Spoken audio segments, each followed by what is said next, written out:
A guten Erev Shabbos, my dear friend. Parshas Chukas.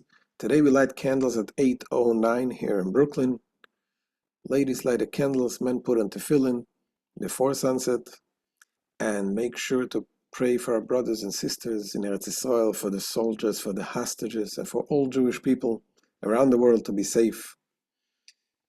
And this Shabbos is between the Yud Gimel Tammuz and Yud Beis Tammuz, the 3rd of Tammuz and the 12th of Tammuz, which is connected with both our Rebbe and the previous Rebbe.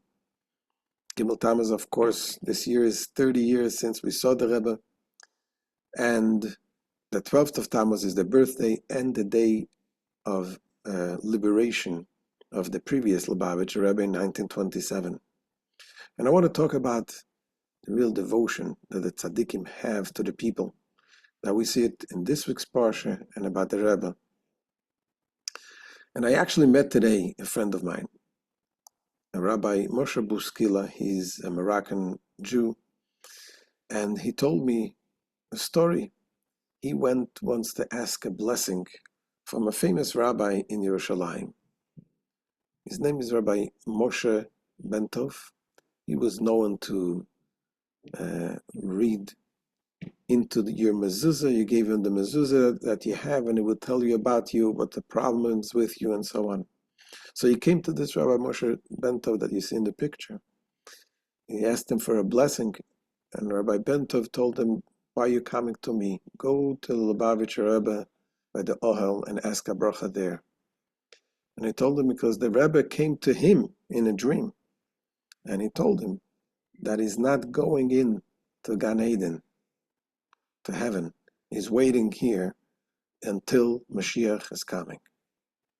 He's here to help us. And I told Rabbi Buskila that this reminds me the Farbrengen that I once heard by the Rebbe. I was there, and I heard the Rebbe talking about, it's a famous thing now.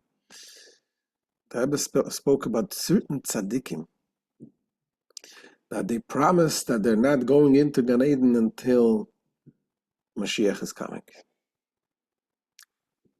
And however, they went into Gan Eden, and they passed away, time went on, and they said they went into Gan Eden. They bribed them with something. They say that thing about the Badichever, that he heard Kedusha, they were saying some special prayer and didn't want to miss it, so he jumped in and he stayed there. And I remember the Rebbe saying the words, perhaps, and I'm maybe paraphrasing, and says, perhaps the solution would be that if you would make a neder, a vow, and it should be al ta'as rabim, meaning when you make a vow, you can nullify it. When you come to certain people, rabbis can nullify the vow under certain conditions. But if you make the vow and you connect it to the public, meaning you say you cannot nullify this vow unless everybody agrees, that vow cannot be nullified. And the Rebbe spoke in this context, saying maybe that's the right thing to do, to make the neder, to make a vow, al das rabim. I remember hearing these words, and shiver went through my spine, and I'm thinking, what is the Rebbe talking about? The Rebbe is here with us, and he's always going to be with us. And after Gimel Tammuz, I remembered this, and I realized, yes, that the Rebbe indeed said that. So Rabbi Buskila told me that he mentioned this story to Rabbi Y.Y. Jacobson, and he told the story, and after this, he got phone calls from people asking him about the story, if it's true, but with this rabbi, and someone told him that his father didn't go to the oil only once a week before Yom Kippur, or once a year before Yom Kippur, and when he heard that story, he went right away, 11 o'clock, he went straight to the oil to get his blessings. And the point here is, we're getting the blessings from the Rebbe is here with us, and the Rebbe wants us to do. The Rebbe wants us to take the blessings and do what we can to bring Mashiach. And even if you're not in the level of sharing and going and dealing with little people, says the Rebbe, we learn from Moshe Rabbeinu in this Torah portion. We read about Moshe, Aaron, and Miriam. It says there were three things.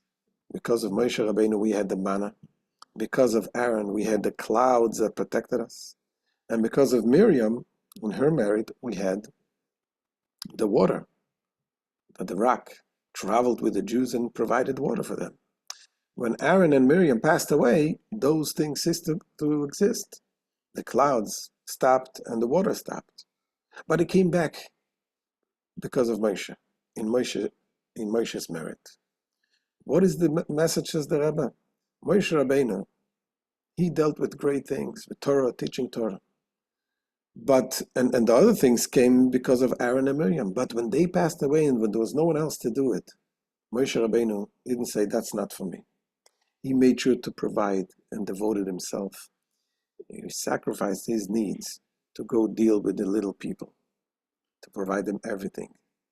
And the same thing, says the Rebbe, we have, every Jew has a spark of the neshama of Moshe Rabbeinu. And that means we have to act like Moshe. Don't say that this certain things is not to your level. Make sure to deal with every Yid. When you have an opportunity, see to get the water to the people. See to get the clouds, bring them into the clouds. Bring the Jews into the clouds to be protected with the Torah. And feed them the Torah like Moshe Rabbeinu. And in this merit, knowing that we have the strength and the Rebbe is waiting for us, we will be able to do and complete our job and to bring Mashiach very soon. Amen. Have a wonderful Shabbos.